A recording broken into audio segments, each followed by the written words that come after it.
زيارتك لمصر شرف. زيارتك لمصر لازم تبقى عارف وانت ماشي في شوارع مصر انت ماشي فين. انت ماشي على ارض 7000 سنه، ناس بتنحت ذهب، ناس شباشب رجليها ذهب. المصريين مش هزار.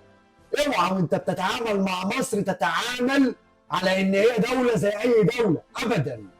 لازم كل مصري يبقى عارف كويس قوي هو واقف على ارض شكلها ايه. انت واقف على ارض تحتها مين؟ مصر دوله عظمى.